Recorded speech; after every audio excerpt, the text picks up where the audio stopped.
is Imani Everett. My major is sociology, and I'm currently a senior at VCU.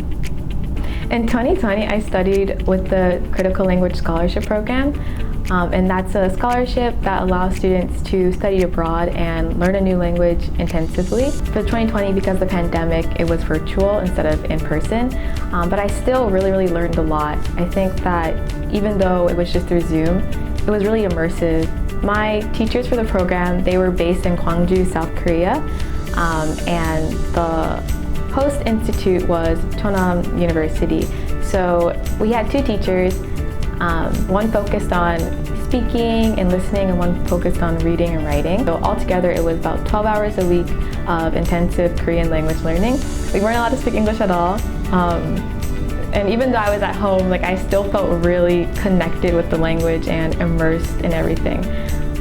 Prior to that, in 2019, I had studied abroad through a VCU partnership exchange, and I feel like just doing CLS for those 8 weeks during the summer, I learned so much more Korean than I learned when I was actually in Korea, which is crazy to me.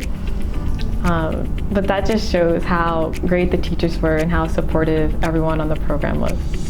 I mean, the word intensive sounds kind of extreme and it sounds kind of scary, but I mean, don't get me wrong, though it was a big workload. I feel like I was always just studying, but at the same time, it was such a great opportunity because when else would I be able to get this much language instruction and really just see myself grow? I feel like at the beginning of the program, I thought that I knew a lot of Korean, but when I started it and then actually went through it, I realized that there was so much for me to learn.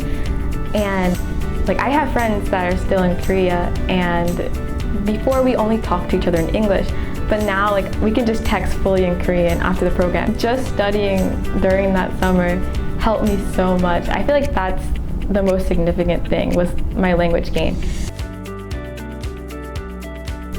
Even though we're conversation partners, I consider her a friend at this point. I definitely think that my knowledge of Korean and my background knowledge or background experiences that I've had studying abroad there definitely made it easier for us to connect on certain things because we both have this understanding. And of course we converse mainly in English, but sometimes we do text in Korean here and there, or if there's a word she doesn't know and I know it in Korean, then I can tell her what it is in English. And if there's a word that I don't know in Korean, then she can tell me in English. So it's really convenient in that way, and it's really fun too because while she's learning, American culture and learning English, I can also learn more about Korean culture and more about Korean through her as well.